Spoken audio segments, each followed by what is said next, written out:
Hey everyone, welcome to the SnapRefund Podcast. My name is Anise Taylor. And I'm Cody Eddings. And on this episode of the SnapRefund Podcast, we sit down with Joah Spearman, founder and CEO of TenYour, the financial empowerment platform helping working Americans prepare and bounce back from layoffs with fast cash, peace of mind, and a pathway toward long-term generational wealth. As job instability becomes one of the biggest economic threats facing middle-class Americans, TenYour provides a modern safety net, simple pricing, real human support, FDIC-secured funds, and a system designed to keep people financially stable during unexpected job loss. Joah is backed by leading institutions including Precursor Ventures, Cake Ventures, Swizzle Ventures, City Light Capital, amongst others, and recently completed the Northwestern Mutual Accelerator, which we're going to talk a little bit about today. Today, we're going to explore why layoffs are rising across every sector, why traditional safety nets aren't enough, and how TenYour is reimagining financial resilience for individuals and employers nationwide. So, Joah, thank you so much for joining us on this show. For anyone new to TenYour, how did this idea first begin? And what problems did the company really spark that idea? Yeah, well, first off, thanks so much for having me. I'm a big fan of what you guys are building, as you know, as a happy customer. What I would say is the thing that sparked me to build TenYour is my mom. My mom is the single greatest, living influence on my life. I come from a family where many generations live kind of paycheck to paycheck. And my mom started her life there. She was raising my two older brothers and I as a single mother, getting by on hourly wage jobs. And, we oftentimes depended on food stamps and free school lunch. And when I was 12, my mom got what I would consider her first kind of like lower middle class job, where we were able to, she had paid vacation and we were able to take a vacation. And just that small bit of stability really changed our lives. At least it changed my outlook on our lives. And the ensuing job stability that my mom was able to have, at one point she had two back-to-back 9-year jobs. It allowed her to become the first person in our family to immediately become a homeowner. And by comparison, my grandfather passed a few years ago, and he had been, in essence, renting a house for 28 years without ever actually officially owning it. And it wasn't until after he passed that he was able to transfer a whole life insurance death benefit to my mom. And she was able to use those funds in part to buy the property he had been renting all those years. And so I saw the interesting combination of the benefits of both job stability and insurance.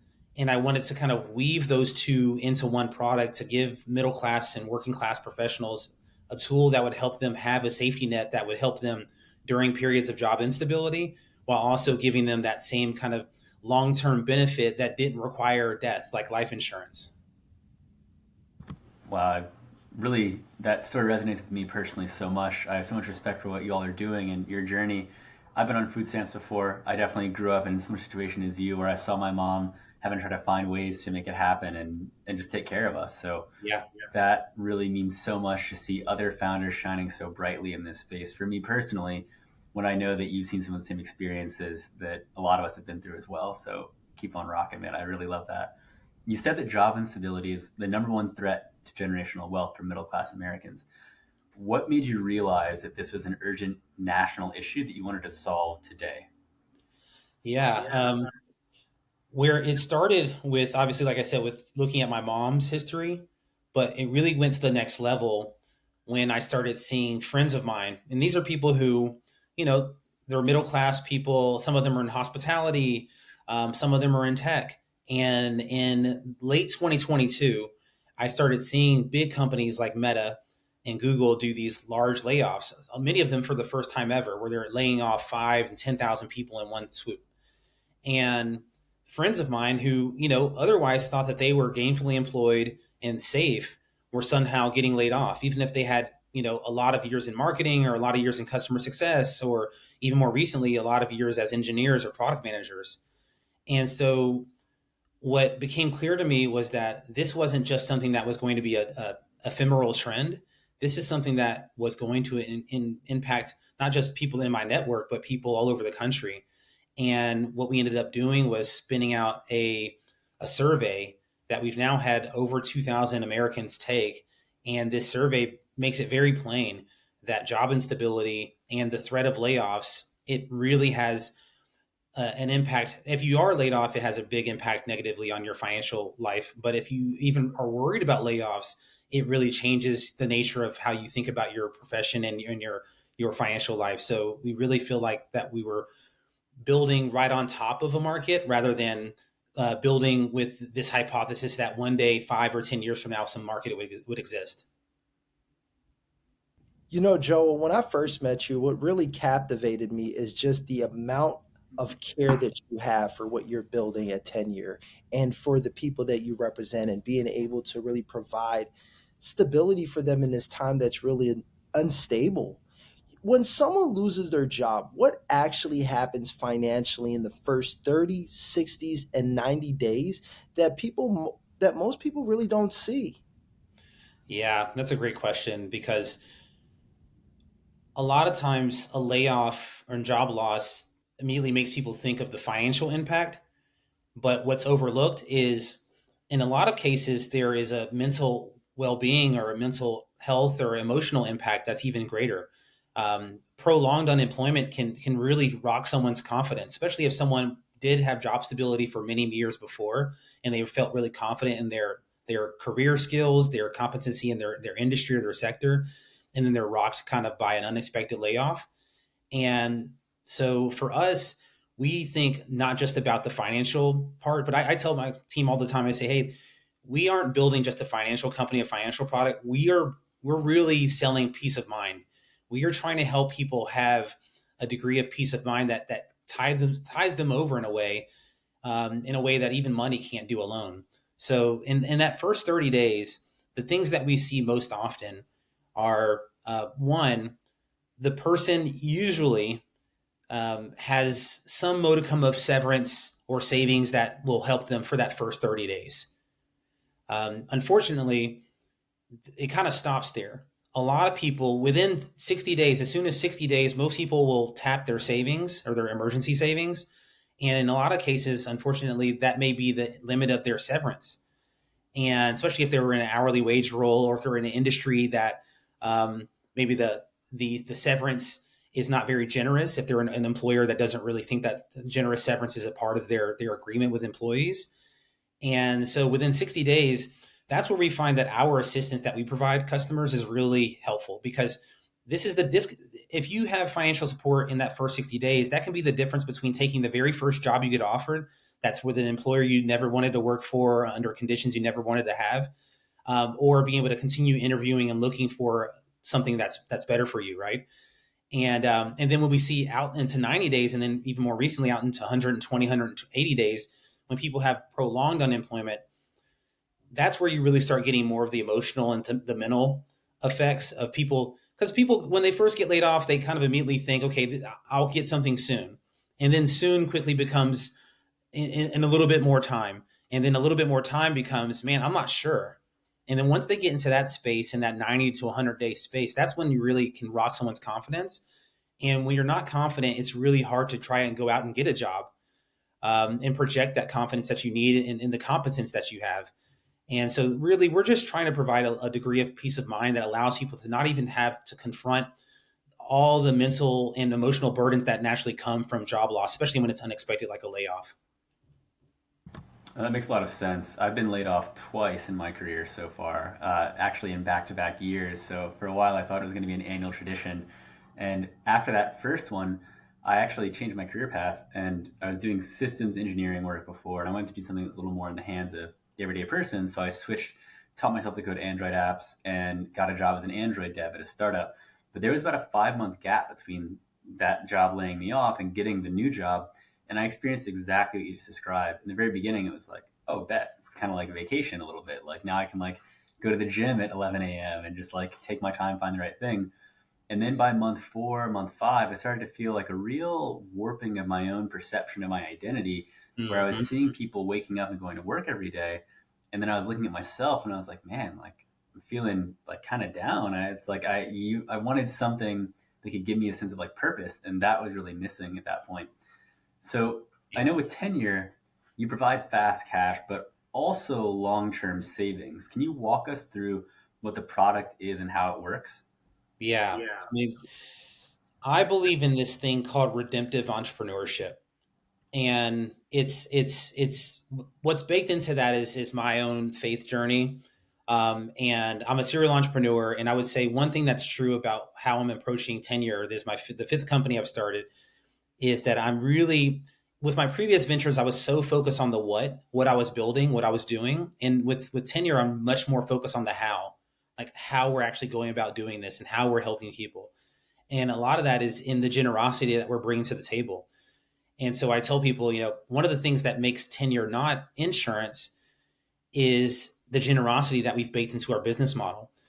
So the way that our product works is, in essence, it's a subscription. It's a 3-year subscription in which the professional is contributing a monthly amount of usually $50 or $100, sometimes $150 per month.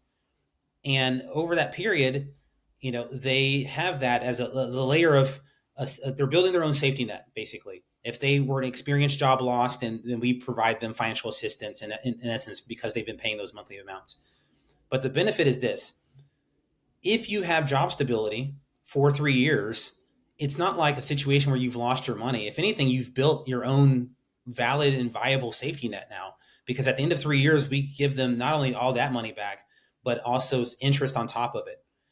And so in a way, it's doing two things for them. It's giving them peace of mind in case something happens. So it's playing some defense for them, but it's also giving them peace of mind that playing that defense is actually going to turn into offense. So for people who like sports, it's like, we believe that that's actually the path to building wealth is you have a stingy defense. So you're protecting yourself if things don't go well. But then you can quickly turn that into offense. So after this 3 years, now you have built your own safety net and you can turn that into a nest egg that you can add to your 401k, you can add to your investment strategy or whatever you have. For a lot of our customers, they may not have a 401k match, or they may not have ever had experience of saving $2,000 or $3,000. So this is really that starting block for them, where for the first time ever, they have a few $1,000s saved, and then they can go from there and start building, a strategy for themselves to really build wealth. And that's really where I'm pulling from my lessons learned from my mom, because I watched my mom get to a point where she had, for the first time, had some savings and built up the ability to have a down payment and buy a home, and how important that was for her. And so I just think that a lot of times with fintech, we see a lot of good intentions, but when push comes to shove, a lot of times you see a lot of the predatory behavior creep in, because there's this push oftentimes from investors to push people towards a situation where it's more about monetizing the most valuable customers and leaving behind the working class or the lower middle class customers who actually benefit the most from this quote unquote democratization of technology and services. And we really wanted to make our business model and our financial model well suited for that person who maybe they're only making $40,000 or $50,000 or $60,000 a year, but they deserve to have access to the same type of financial tools and forethought that people who make six figures or much more have with their different financial tools and assets. Really, it makes so much sense, because what TenYour positions itself as is really peace of mind, right? That's what you're creating, that peace of mind. Why is it really, this is a key question that I think I want to get a better understanding. Why is emotional stability just as important as financial support during a layoff? Yeah, that's an important question. Every day now, if you spend any time on LinkedIn, you're hearing about layoffs, right? And here's what you see. The pattern is this: company X announces layoffs, and then the next day, or maybe you'll start to see people, it is becoming more normalized. So now you'll start seeing people saying, hey, I was impacted by this recent layoff at company X or whatever it is. And people immediately jump in and they're offering a very small stack of ways to support them. They're saying, hey, I'll make you introductions for you. I'll look over your resume, et cetera, et cetera. But simultaneously, that person has experienced something emotionally that isn't being addressed. And most people aren't reaching out to say, hey, like, do you need someone to talk to? Or Hey, I just want to let you know that you may have been impacted by a layoff, but I remember working with you 2 years ago and you were amazing at your job. So please don't let this be a sign that you are still not an amazing professional, and so on and so forth. And so it's so important to marry the professional who was impacted by the layoff with the human being who just lost their employment. And in a lot of ways, they just lost a part of their sense of identity. And I experienced this myself when I had to wind down my last startup after over a decade working on it. After getting very close, but then ultimately not having an acquisition come through, I was really rocked. I was not in a good place. My mental well being was not in the most favorable place, and it. So I just know that I'm someone who is highly confident, highly convicted in what I'm doing, what I'm focusing on.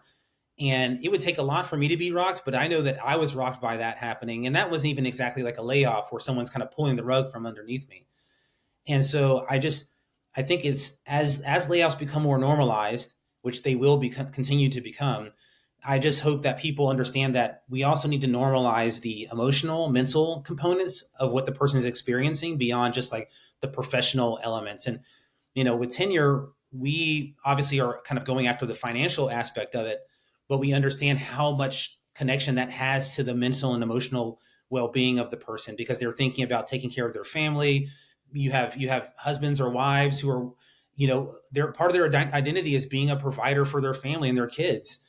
And so when they're laid off or they're impacted with job loss, then it's really impacting that sense of being a provider. So we know that we're also speaking to that person as well. It seems like everywhere you turn nowadays, you're seeing more and more headlines about layoffs. It appears there's an increase in today's economy, at least in the US, if not the world at large. Why are we seeing this trend? Yeah. This is one thing I'll say, but it's not because of AI. I think it's really important to start there because in a way, the tandem move of the in growth and surge of AI investment with all these layoffs, it can give off the effect, especially to business executives and managers and people in hiring positions, this false, and if not outright false, I would say at least premature belief that AI is this solution for the need for more people in certain roles. That just isn't true yet. It may be true in the future, but it is not true yet. If Company X just laid off 10 or 30,000 people, I guarantee you they did not just replace 10 or 30,000 people with AI. The technology is not that good yet. And so, frankly, the reason why we're seeing a lot of these layoffs are because of a confluence of factors. One being there are different tax implications that have happened as a result of the new administration and new policies around taxation and tariffs, in which businesses are taking different approaches to workforce and investment. They're choosing maybe to invest in things like data centers or getting these silicon chips or partnering with NVIDIA rather than hiring people to fill roles. In some cases, these changes are happening because of changes in immigration policy, and that's also impacting companies' decisions in terms of where they're going to put dollars. And if people find it harder to get H-1B visas, for example, to come into the United States, then you're going to have certain companies making decisions to offshore more of those roles. And then in some cases, you are having some automation. So this isn't outright AI, but you are seeing some industries that are starting to benefit, at least initially, from automation and some of these tools that are available. So you are seeing some of these roles, like maybe in customer success, for example, where chatbots and things like that can do some of the things on a website before the human has to be interacting. But frankly, I would say we are seeing more layoffs now because of a confluence of factors. Some of them within our control, some of them political, some of them technological, but what I'm certain of, and that this isn't just because the business that I'm in, but this is because I pay attention to macroeconomics like many founders do, and the reality is there is a growing belief that you can do more with less, and AI is a part of that. But I also think that it's kind of flowing downstream from the venture capital industry and how they are choosing to invest in startups, which historically have been big job creators the last 10, 15 years.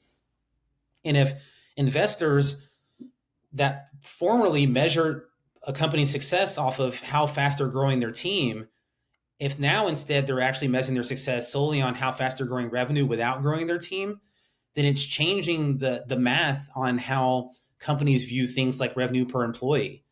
So, $300,000 per employee used to be like a good number for revenue per employee.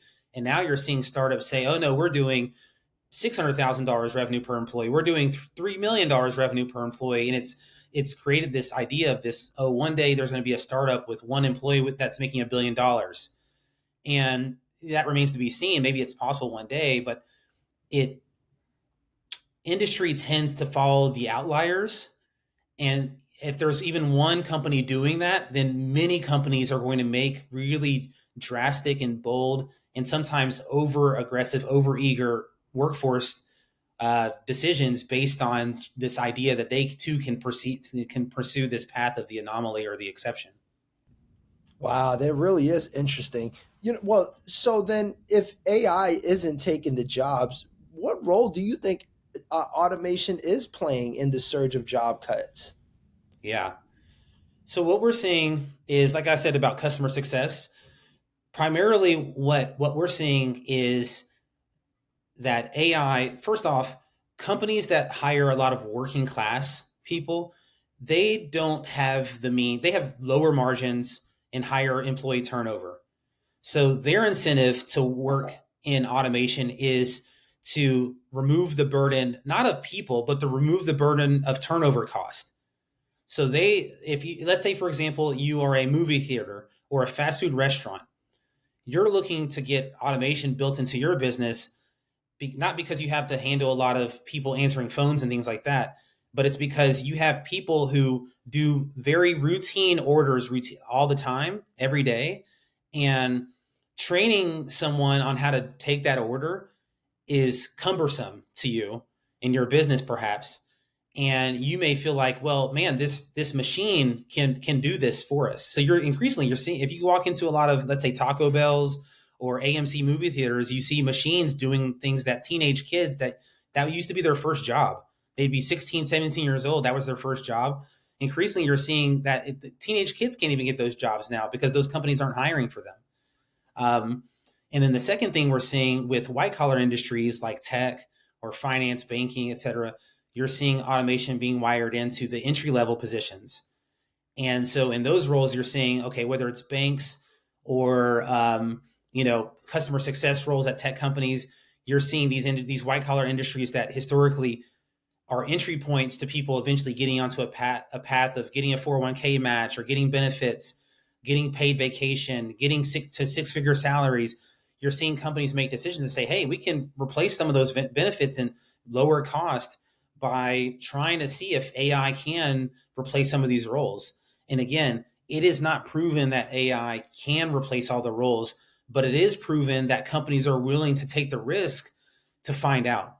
And that's where you're seeing some of the cuts. You're seeing companies say, you know what, we are willing to take the risk. And then you see, even with the governments happen where they do these layoffs and then very soon thereafter, like, actually, we need to get people back on the team.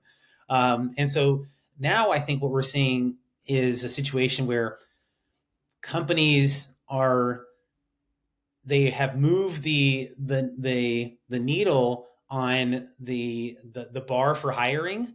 So a lot of people who graduated from college and got those entry level white collar jobs, those jobs aren't available for them anymore, because now those jobs are available for mid-career people who have been laid off, but they're so in need of jobs, so they're willing to kind of go backwards a little bit or go sideways.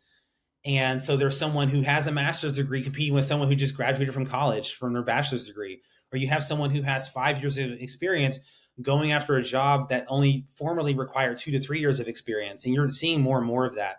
And that's kind of a bad sign long term for the workforce at large.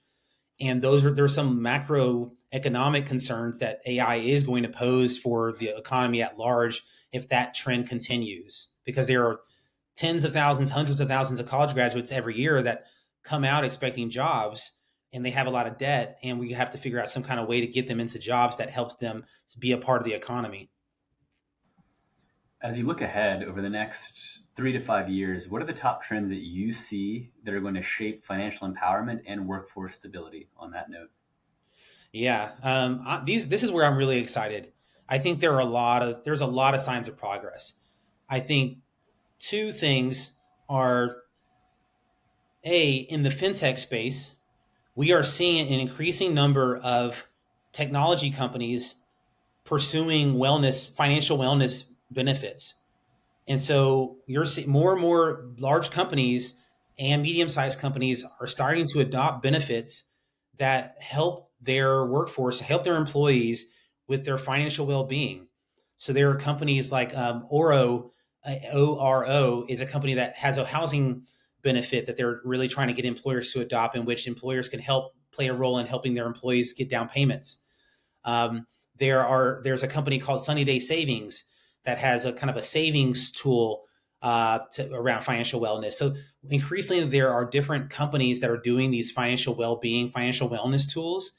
And I think that that's a growing trend. I think we're going to see more of that because employers are starting to realize that, hey, like, man, my employees live so far from their jobs because housing's too expensive. Or, man, they're making good money, but they're not really able to build wealth in the way that people were 10 or 20 years ago because the cost of living keeps going up and wages just can't keep pace. So I think that's one trend that I'm excited about. I think the second part of that is, while fintech companies are doing their piece, municipalities and cities are starting to do a piece as well. So historically, for the last 40 years, one of the biggest areas of municipal, city, county, or even state level government was workforce development.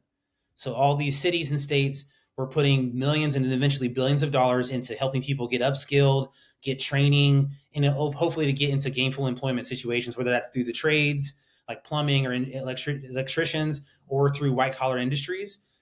And that's important work. But over the last 10 years, especially, we've started to see that cities are now realizing that that's not enough.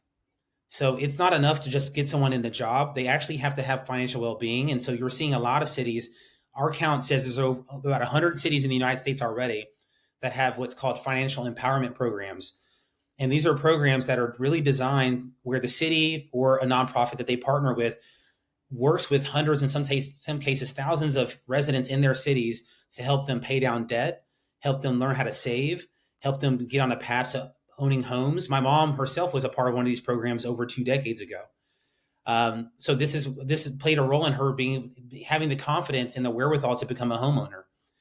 And so this is a fast growing area for municipal governments around financial empowerment. So that's actually one of the ways that TenYour is partnering. We're actually talking with a lot of cities actively right now about partnering with the work that they're doing at the city level. So those are two that I'm really excited about. And then the third is a little bit more nuanced. And this, what I would say is, there is a lot of globalization has been a big macro thing that's happened over the last 3 decades with NAFTA passed in the 90s. And ever since, that globalization has become more and more real. And as a result of that, countries and professionals are looking at what other countries are doing, what other professionals in other countries are doing. And we're seeing this when it comes to things like unemployment. Some of the Nordic countries, or even some Latin American countries, have much more generous unemployment packages than we have here in the US. And even among states, I was just talking to a professional yesterday who became a TenYour customer, and she's in the middle of considering, her and her family are thinking about moving to another state. So currently they live in a state that is pretty stringent around their unemployment access. So if they were to lose their jobs, the unemployment benefits wouldn't be that generous. So one of the factors they're actually looking at are like, what states have more generous unemployment benefits? If we were to lose a job, like, we don't want to move to a state where you're not going to get 6 months of support. You're only going to get three months of support, or you're only going to get $1,000 a month and not $3,000 or whatever the amount may be. And increasingly, we're seeing professionals even looking at, oh man, this is what they do in the US. Man, I used to live in France, or I used to live in Norway and they did this, or even I lived in Mexico and they used to do this.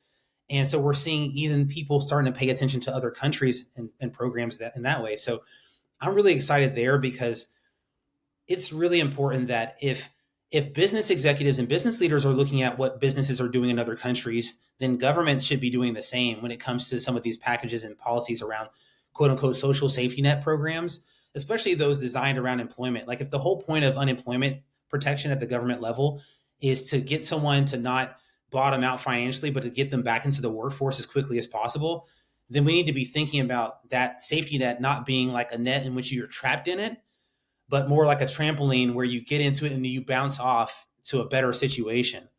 And that's what TenYour is designed to do, is to get them back on their feet, back into gainful employment, and back on track to build wealth, not to trap them in the place where they're down on themselves emotionally, mentally, financially, and they feel like now this is just where I am in life and I'm kind of done. So you've been a multi-time founder, and there's a lot that you've learned in your journey. If you were advising a startup which is also operating in a highly regulated, trust-based space, what 3 things would you tell them to stay focused on as they're going on in their journey? Yeah. Trust is something that you cannot take for granted. You cannot take lightly. And trust, I think, comes from the 3 main vectors to me for trust. I think there's like an x-axis. If you do a 2x2, there's an x-axis, a y-axis. To me, the x-axis is credibility. And that you get credibility by matching up what you're saying with what you're doing. And sometimes you can, for example, we did the Northwestern Mutual Accelerator in part to increase our credibility. Northwestern Mutual is a legendary financial planning insurance company, has been around for over 150 years. They have a lot of credibility. So by learning from them and aligning with them, that extends some credibility to us. So people know that we're serious about this. We want to be around for over 150 years too. So this isn't some fly-by-night startup. So credibility is really important. I think that x-axis, this is kind of nuanced, but I think that y-axis, I think it's storytelling. I think it's really important that you also know how to talk about what you're doing and why you're doing it. So that's why you hear me talking about my mom. This is real lived experience. My investors would say that we have very high founder market fit because I've lived this. I can identify and relate to our customers from a financial standpoint. And unfortunately, in tech, we've seen a lot of companies that are very high on storytelling and very low on credibility, like the Theranos of the world. So I think it's really important that those 2 things work in tandem, high credibility and high storytelling. And then I think that z-axis to me is customer centricity, or like your feedback loop. How much are you actually listening to your customers? So before we launched our product, before we sold a customer, I talked to hundreds of middle-class professionals. I mean, hundreds. I was having days from September through November of 2023. I would have 10 to 14 calls every day with middle-class professionals about their work, their finances, their fear of layoffs, their experience with layoffs. And so getting that feedback helped us really sharpen our perspective on why we were doing what we were doing, how we were going to do it, and allow us to move from just the what, which is what a lot of first-time founders are focused on, the what of what they're building, and it allowed us to focus on the how, and like how we're going to do this, how we're going to serve people and help people. So those are the things I would point to. So as we wrap up here, one final question, Joah. If there is one message you want to leave with all the listeners about preparing for the job instability that might happen furthermore in the market, or building generational wealth, or anything on your mind, what do you want to say to close it out? Yeah. What I would say is that it is really important for everyone to not run from risk. And I say that because a lot of times, like I have conversations every day with potential customers, and the difference between people who sign up for our product and people who don't sign up for our product are people who choose to embrace and understand the risk versus people who run away from it. So the people who embrace and understand the risk, if I say, hey, how much layoff risk do you have? The answer is never 100%. It's also never 0, right? It's probably 5%, 50%, it depends, right? And the people sign up for TenYour because they acknowledge that risk and they say, okay, you're right. And this may be the best product to address that 5 or 10 or 20% risk that I have. My company did do a layoff last year and I survived it, but just in case. The people who run away from the risk, those people never become customers. And I really worry about them. They keep me up at night because those people are, even if they agree that they have 5 or 10% risk, they run away from it. They would rather kind of do that, I'm not going to see it. I don't hear it. And it's really unfortunate because those are the people who potentially would face the highest amount of mental and emotional stress and burden if they were to be impacted by a layoff. And so by avoiding the professional and financial risk and running away from that, they are in essence inviting potential mental and emotional anguish that could come from being not prepared for some risk that they knew that was going in. I think that's really sound advice, Joah. Thank you so much for joining us on the podcast. I will also add, we are a happy customer of TenYour. We're really proud to be partnered with you. Absolutely. And yeah, love everything that you're doing. And you talk about being around for 150 years. When you said that, I asked myself, could TenYour be around for 150 years? And there's no doubt in my mind that you guys can be, and hopefully you will be. I love what you're doing. So thank you so much for joining us on the SnapRefund podcast. Thanks so much for having me. Thanks so much for having me. Thank you. All right, guys, we'll catch you on the next episode. We appreciate you, and we'll catch you later. Peace.